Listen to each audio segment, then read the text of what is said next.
this is day 8 of the August 94 10-day retreat in Springwater.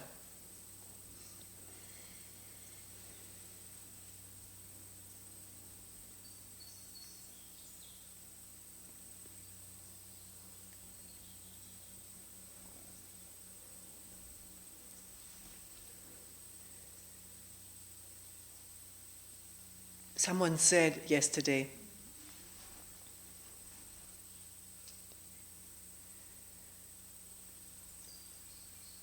I'm new to this place and I've gone to group meetings, and I notice that there's a certain language here, that words are used which I don't quite understand.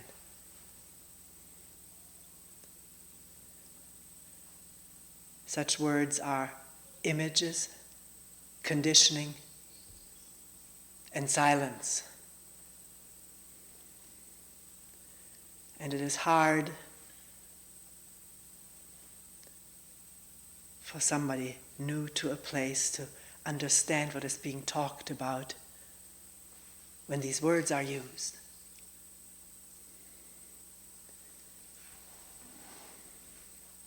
So when this happens to us,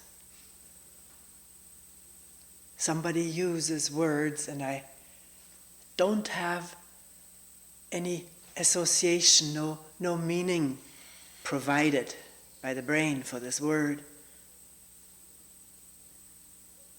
then is it possible, even though I may be shy, I'm a newcomer to a place, to at one point when there may be a gap in talking, to say, could someone, or you who just used these words, explain some more what you mean by image? What do you mean by conditioning? What do you mean by silence? I really want to understand. I'm not attacking you for using these words. I understand that wherever people get together, a certain vocabulary becomes known, used, and meaningful, so that it doesn't always have to be explained. But when someone is entering into the conversation or into the dialogue, who hasn't been before, has not read the books that also use similar language, can we explain to each other what we mean? And that's a good exercise for the listener as well as for the speaker, to stop in the smooth track of language which can run very automatically, sort of become a surface track, possibly. It doesn't necessarily have to be this way. To stop in that track and look again freshly. What do I mean when I use the word image or conditioning or silence? And then everyone in the group may be engaged in that same stopping and looking, not just waiting for someone to explain, but to look for oneself at the moment someone asks, what do you mean by this? And then we will all be engaged in a common inquiry.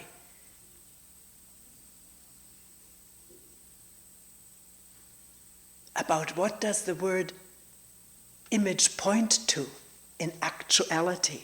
And is that actuality seeable, perceivable, recognizable, experienceable in myself directly? So I don't just have to go on faith what a word means, or that the person who uses must have some meaning. Maybe later I'll understand it if I hang around long enough. So can we do that to and for each other?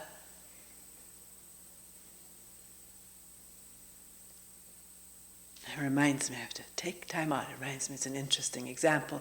Kyle used to be a school teacher. He didn't want to be the class teacher-centered or teacher-directed.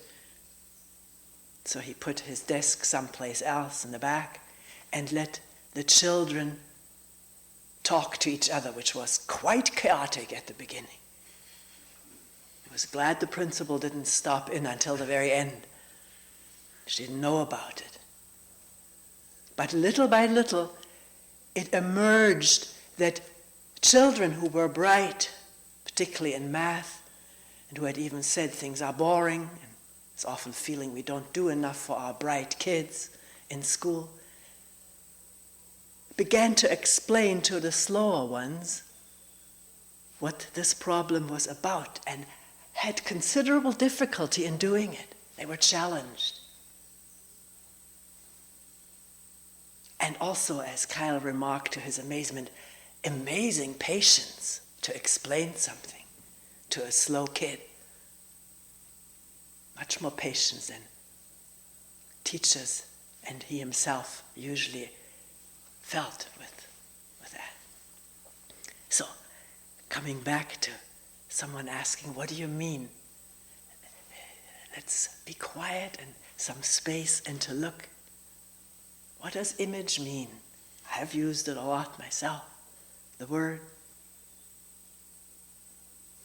And is there a ground to the language we use?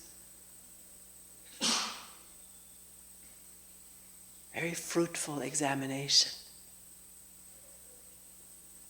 Do we really, in using words, understand deeply what they refer to?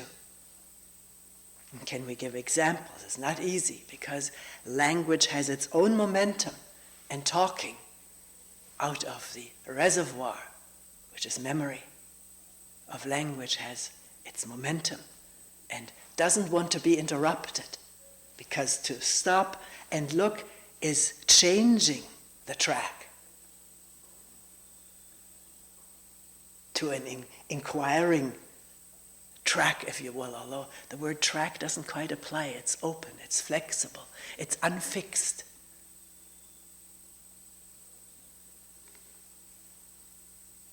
So, image. What does image mean? I have an image of myself. Do we, right this moment, have an image of ourselves? Stop and look and listen. Of sitting here? A body image? A mental image? I am sitting here, it's me. Maybe an image of how one is sitting.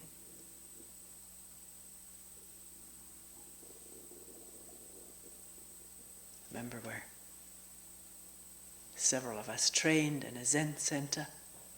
There was a lot of image making in how good a posture one had to sit in the full lotus posture, which I never even ever attempted or was capable of doing. Could never put one leg on top of another. So I had a certain image that I was sitting in Burmese and I was doing it very well.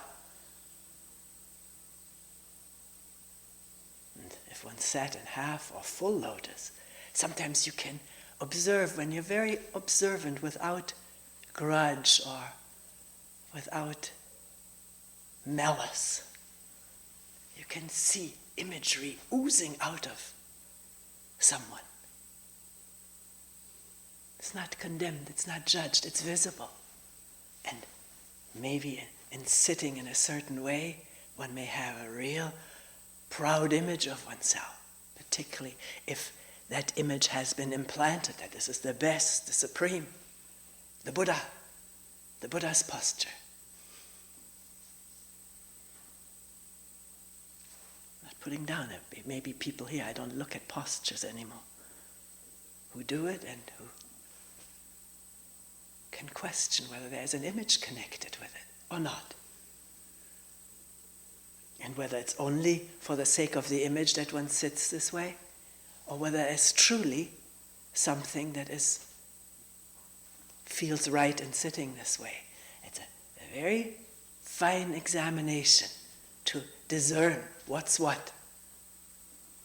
Somebody asked yesterday, how can I ever discern whether this is interpretation or projection or imagery, well, put that question and grapple with it. If nobody saw me, of course then I can still be the imaginary audience. One can image an imaginary audience in oneself as the one who's looked at or admired or condemned, laughed at. And all of this is imagery, mental imagery. Somebody said to a person right now, "You are really one of the top meditative inquirers this center has."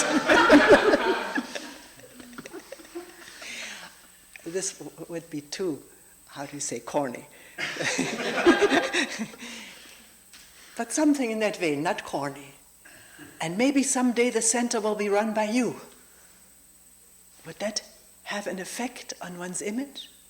Can one look and therefore sort of begin to find out what imagery, the word imagery refers to? Or if one was told, you just don't get what's going on here. It's really not very comfortable to have you around. How would one feel, and what would it be that would get upset and hurt? Of course, solar plexus, stomach, nerves and muscles would be mobilized, but isn't there an image that's hurt? Maybe an image one has already nurtured for a long time that one is not sufficient. And now it's reconfirmed, and the old pain remobilized.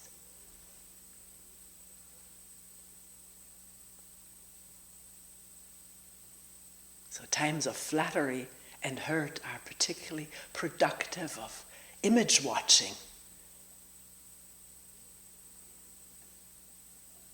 And it's not just the present image, it is connected with how one has felt and thought about oneself and seen oneself since I don't know what day this whole starts, this image making.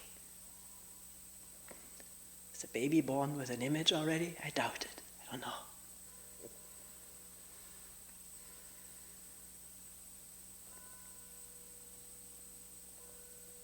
Right now with the church bells ringing, is there an image of a church in the mind? If one knows the church, it is a memory image. If one doesn't know it, it's also a memory image of a church. It's right there, visible, isn't it? Not as clear as if one stands in front of the thing.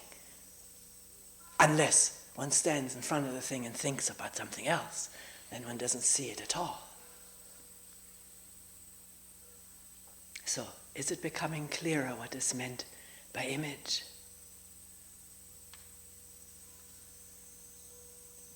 And conditioning? What do we mean when we use the word conditioning?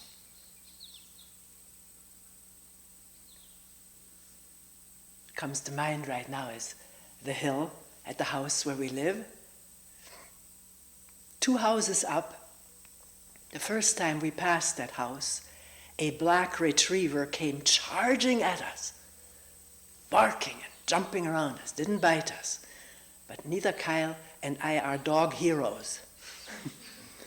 I don't like charging, barking dogs. Maybe nobody does.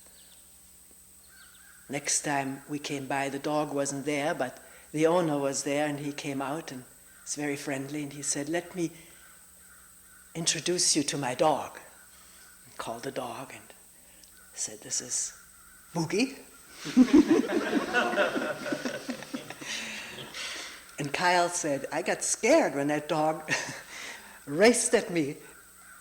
And Jack said, "You know, sometimes I get scared myself when I see him charge at people." This is the dog owner mentality. He seemed a special dog owner. He introduced us, which didn't mean much to Boogie yet.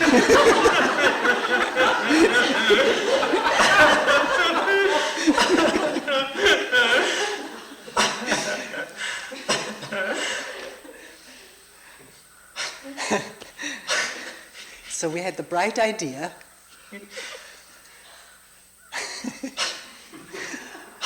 to go to Tops, and in the bulk section there are dog bones.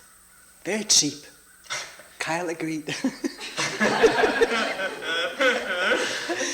to buy a little sack full of dog biscuits. And whenever we've gone by Boogie's house, this is how we call it, we have tossed a biscuit. Boogie's behavior has totally changed.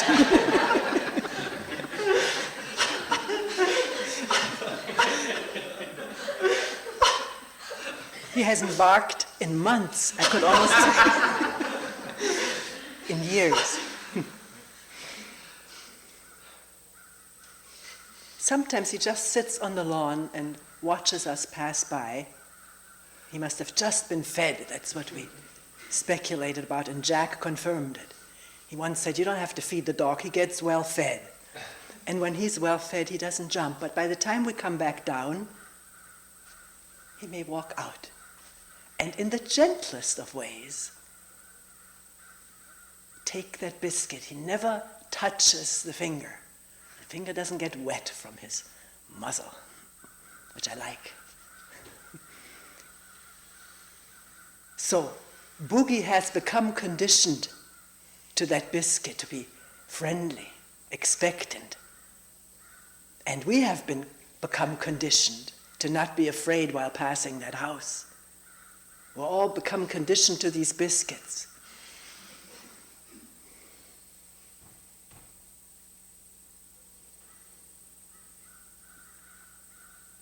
A few times when we haven't had biscuits and Boogie has run up to us and didn't get one, the next time he will be a little bit less, when he's hungry, a little bit less sprightly in running out. There's already a new conditioning or deconditioning setting in.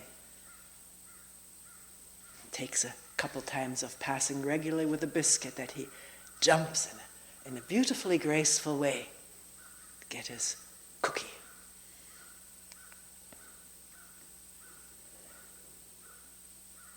So we've all been conditioned since beginning of being around. Sometimes you can see children who, when you look at them and smile, they put on a smile, and it's not a genuine smile. It is just sort of like these smiley buttons you see. The mouth going into a certain shape and back very quickly. Not just children, of course. We do it, we have been conditioned to smile. We've been told and been rewarded for smiling. So rewards are a conditioning factor to produce behavior or emotions, fear or pleasure.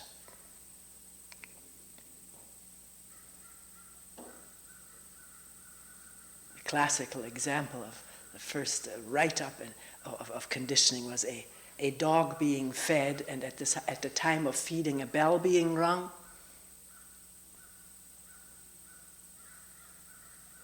After a while, just the bell needed to be rung, no food around, and the dog salivated. The dog became conditioned to the bell, similar to Boogie and the cookie.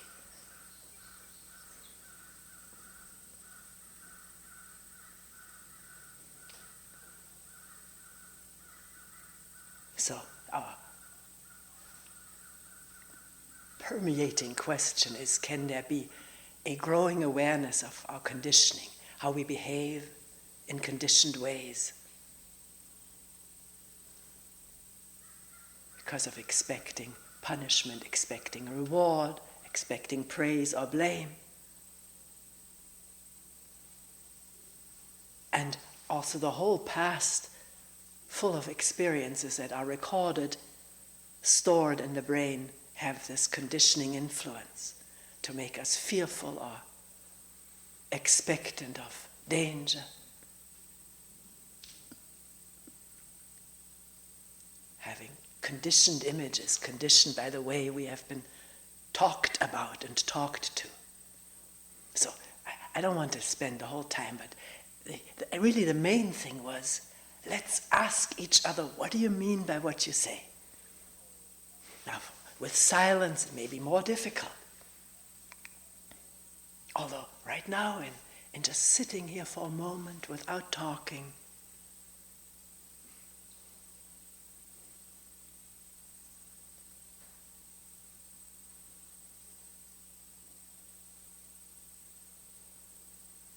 and talking again and labeling it the sound of crickets, the freshness of air,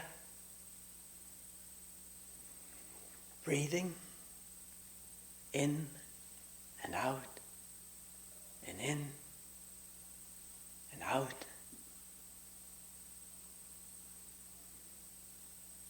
Thoughts moving. Am I doing it right? Is he doing it better? Will I get it? Thoughts moving, crickets humming, air cooling, heart beating.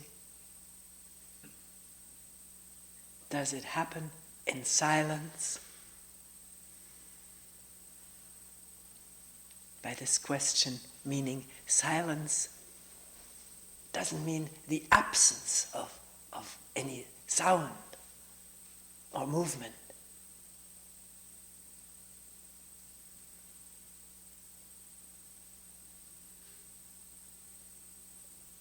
But the silence of taking a position for or against it, as me and my past.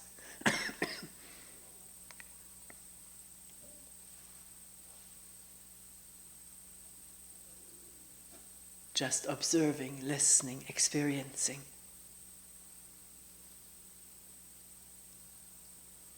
The whole thing.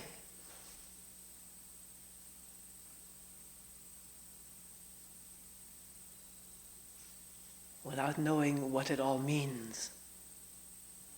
It's there. That's what it means.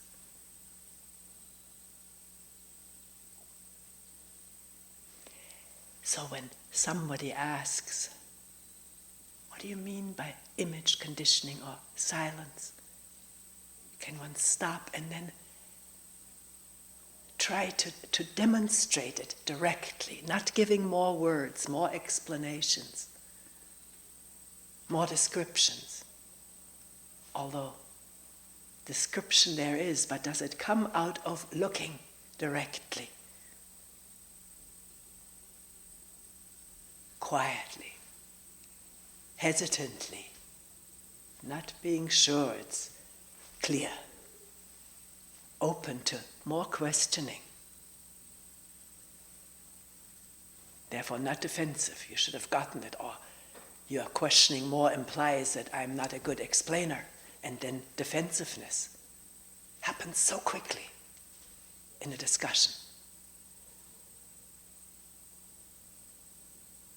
Not feeling heard as the talker or not feeling heard as the questioner, and therefore rigidifying in defensiveness or irritation. And it again is conditioned by the past.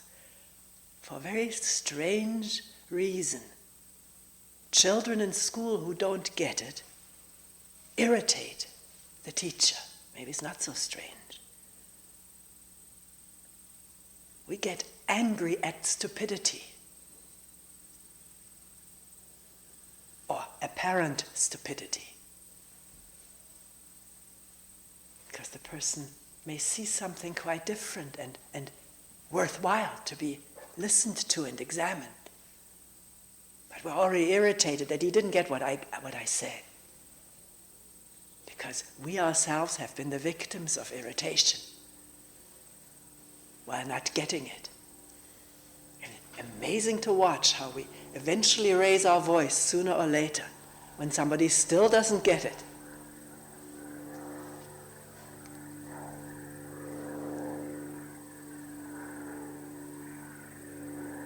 This is something to be watched in amazement, in silence.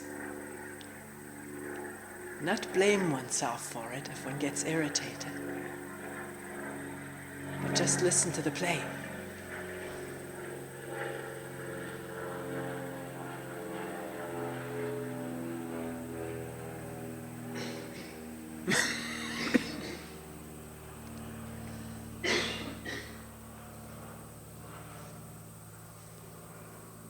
With this, I come to a related topic. It fits right in.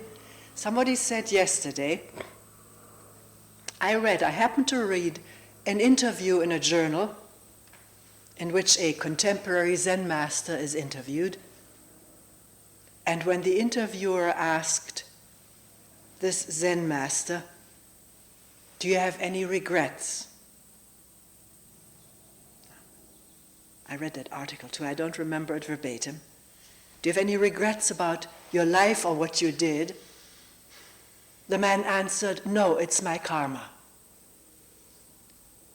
And the person who told this to me said she's got very agitated over this, sort of upset. Forget her words too. But those words I remember, she said, it feels like a gigantic cop-out to say it's my karma. And I thought maybe it would be worthwhile to look at that, because every once in a while people bring up the word the concept of karma, or ask me why I don't use it. I don't. I haven't in years. Probably not since leaving the Zen Center. Because I had a similar feeling at the time. After a while, I used it myself in the beginning and found it most convenient. But found after a while, even though it is more arduous to look at what's going on, it's unacceptable to me to just cover it over with a word which relieves one of having to look, doesn't it, of what's happening in one's moment-to-moment living. I'm not saying that people who use the word karma, or this particular person who used it, doesn't look. I don't know. It's up to each one of us. But for myself, I sort of relinquished that convenience long ago.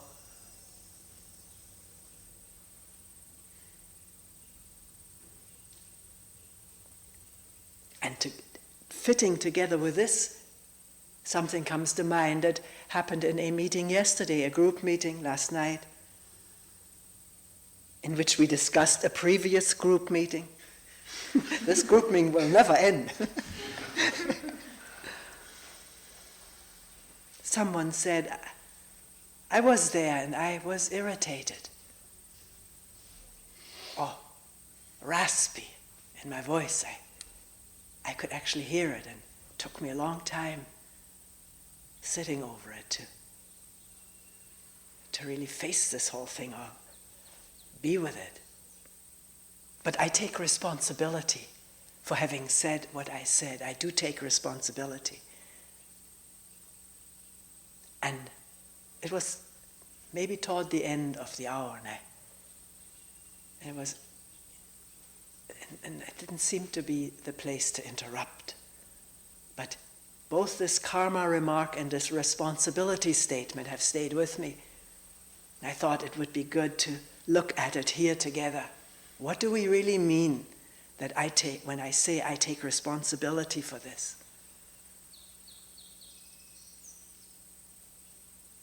Or this is my karma. Karma, incidentally, is a Sanskrit word which, I take it, literally translated means action.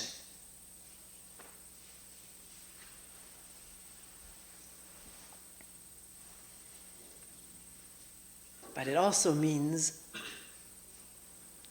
put into a Western sentence, as you sow, so you shall reap. What you're doing now will have its consequences. And that's an important part of it. What you did in former lives, you may be reaping now by good fortune or misery. Right action or wrong action, it's your karma. From previous action and going back to I don't know how many countless past lives.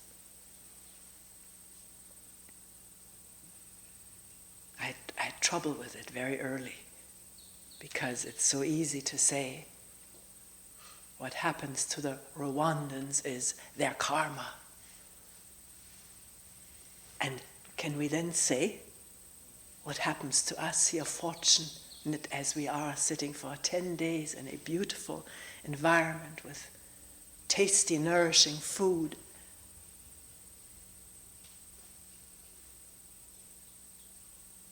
able to take time and share the energy to look and listen? Is that our karma? We've deserved this and they have deserved that?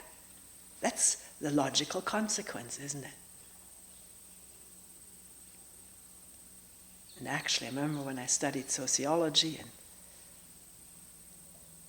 the caste system, it was mentioned at the time that in India, the concept of karma has been used in the past and maybe still is used to justify where one finds oneself on the ladder of castes. It's one's own fault to be the untouchable. There's this retribution for past misdeeds and one's own merits if one is on the upper castes. And as I remember either history or sociology teacher pointing out, a belief in this conceptual framework has held the structure in place over centuries.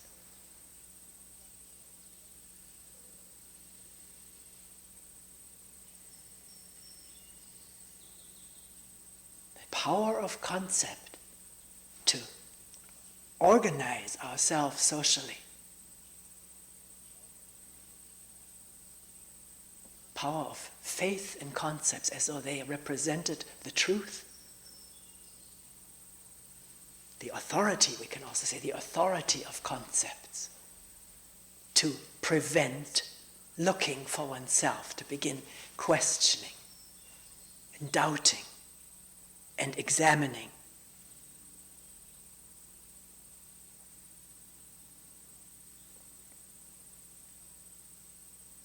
So the doubtful thing early on for me was, is there just an individual strand of consequences, what I did in former lives, and it sort of linearly perpetuating itself?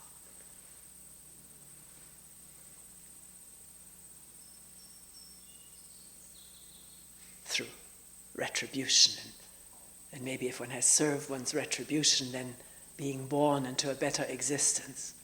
And looking at the so-called better existences, the suffering that is going on among the wealthy, among the well-situated, among the powerful.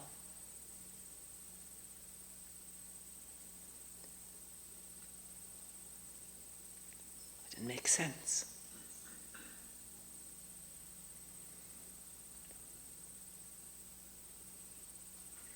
Does it?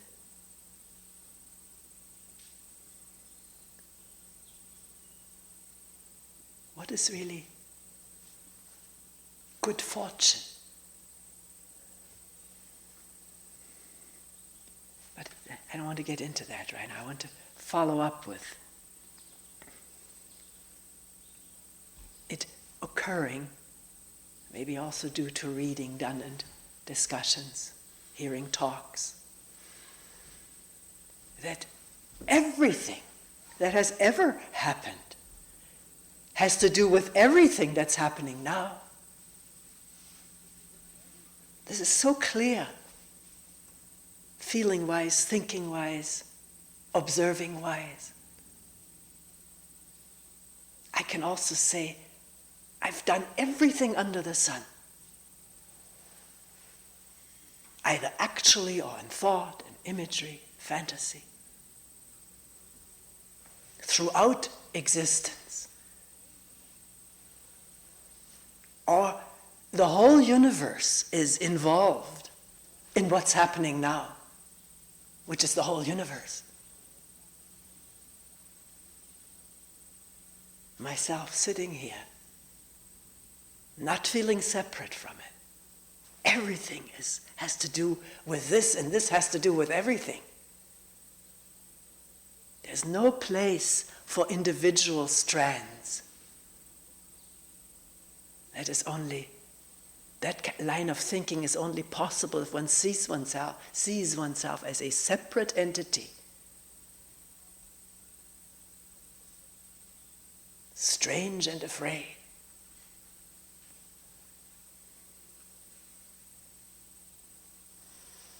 Greedy for the more.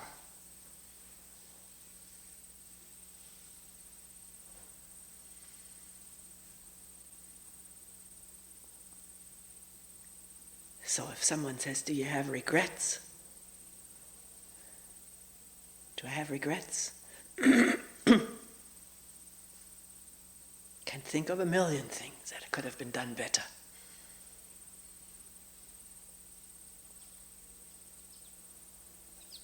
Particularly with having a child. One of the most difficult tasks on earth.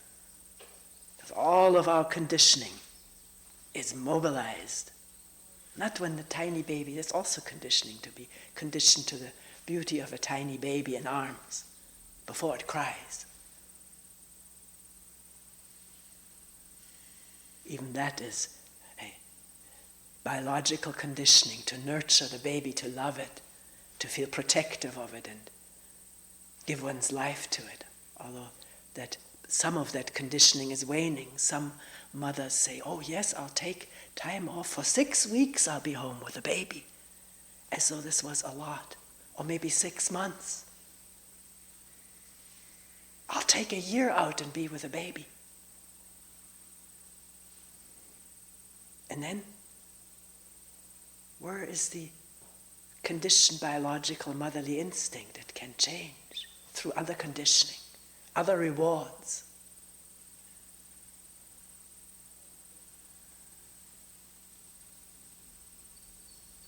Other imagery.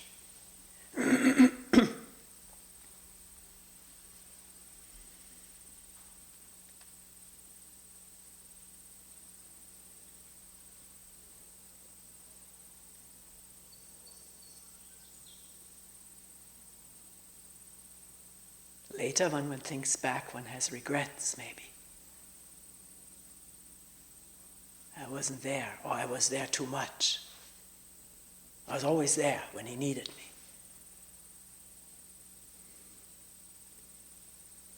And all the other things one can remember one said, did or didn't do, can fill the mind with a lot of sadness and grief and guilt. And yet, to not leave it at that, because guilt and grief and sadness carried around about mistakes one made are mental and physical smog, which prevent seeing what's going on now. And due to our conditioned nature, when there's no clarity, we make the same mistakes over again. Maybe just due to being smogged with guilt about past mistakes.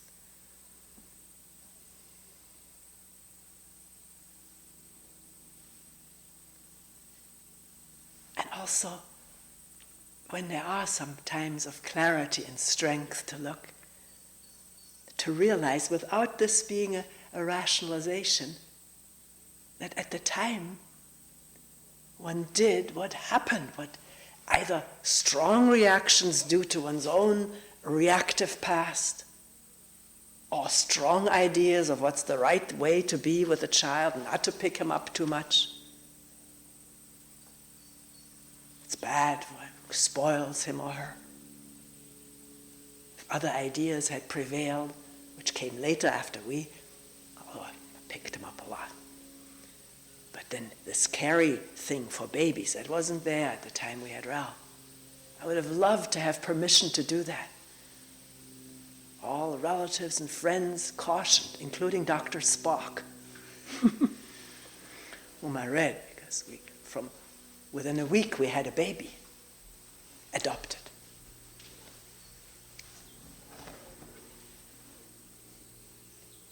So at the time, one did what one couldn't help doing, reactively, intellectually, conceptually. I studied psychology till it came out of my ears. I thought I would know, and Kyle thought he would know, an educator, how to bring up a child. Forget it.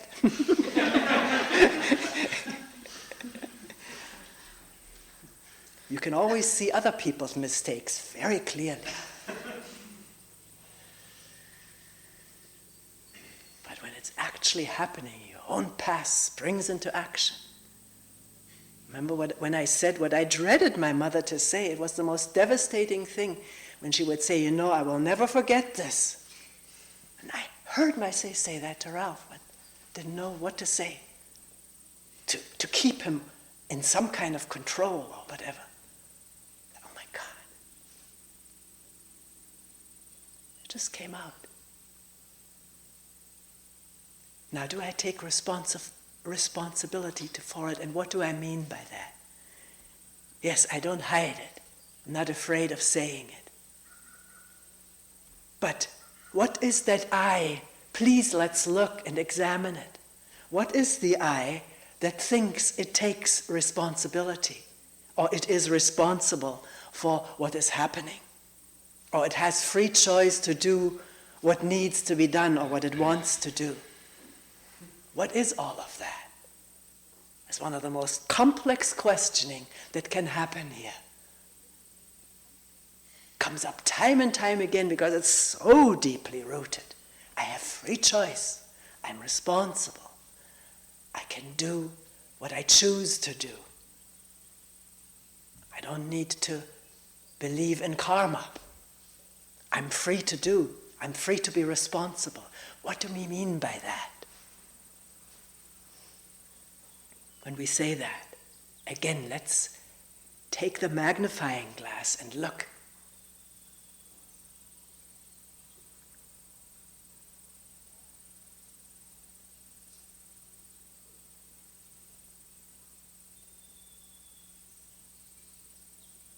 Do I choose? There are obviously all kinds of ditherings going on when a decision is due, has to decide something. Dithering may be a judgmental word, wavering, back and forth. Should this be done? How would this work out? Should this be done? What would happen to me if I did this and it went wrong? All kinds of considerations buzzing around. And one may share with others and get more input. And then ultimately, what decision will be taken? Depends on one's state of being, doesn't it?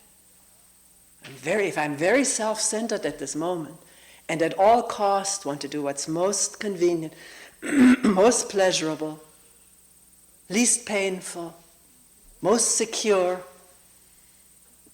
least attackable, and all of that for me, that will decide.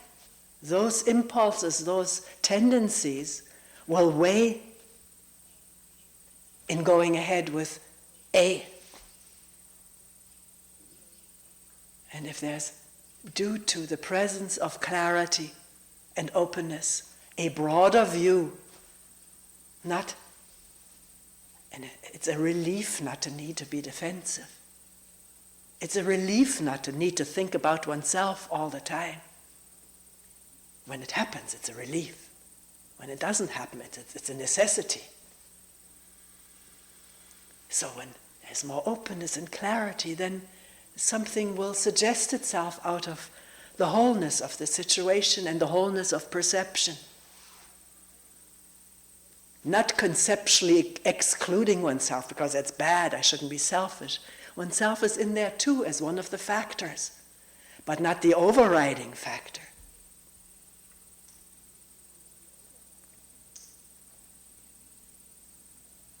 So in saying I'll be off of choice now and come back to I'm taking responsibility for what I said. In looking at it again, freshly, it's the beauty, the multidimensionality of the looking and of the discovering. What do I mean when I say that? It came out, didn't it, what I said? And not just one remark, but what we say usually comes very automatically.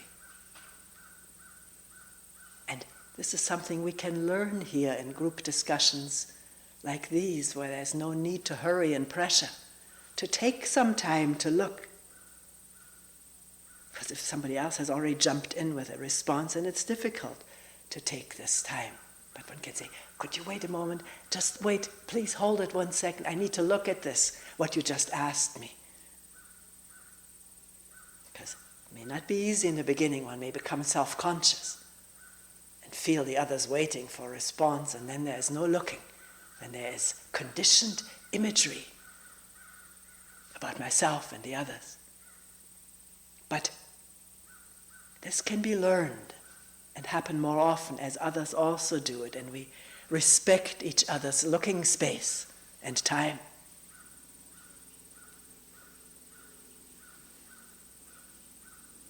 To realize, yes, this came out very automatically out of this multi-conditioned organism.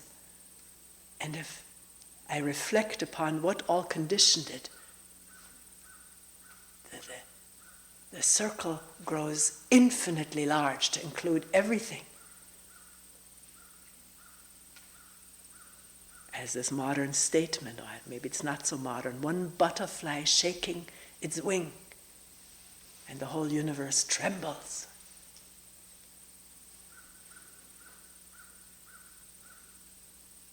Now, do I mean that I'll say, yes, I said that, and not wishy-washy say, no, I didn't really say that. And why do I say that when I say that? You must have not heard me. Sometimes when I've said something to somebody, say, oh, you didn't listen to me. You didn't hear me. Is that so? We have to both look. So, do I wash it over? And why, if I wash it over or cover it over, then it's fear of being found out as being not this ideally imaged person that I thought I was. Having the right response, not being irritated. I'm the cool one.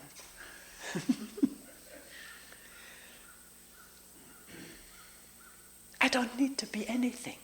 And if that is seen, then it's quite easy to say, yes, I said that, I made that remark. It came out so quickly. Now, I don't have to say the whole universe is responsible for it. That may, one has to look, may serve again as a, how did the person say, a cop-out. No, it came out of this voice box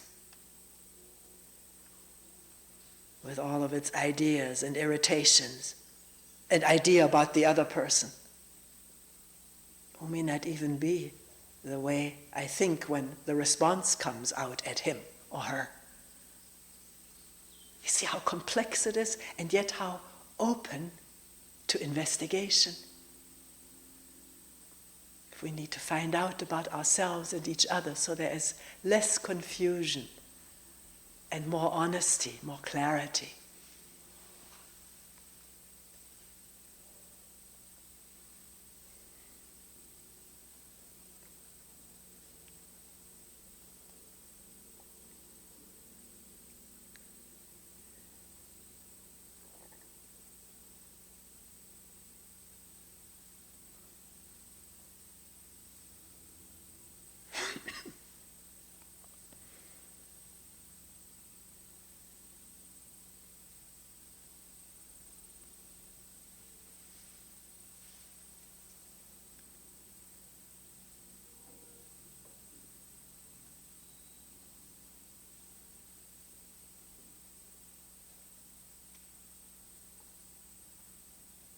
So when we meet together, is it possible to put oneself and each other at ease?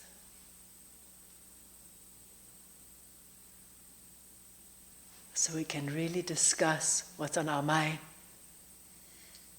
and heart, what we want to find out.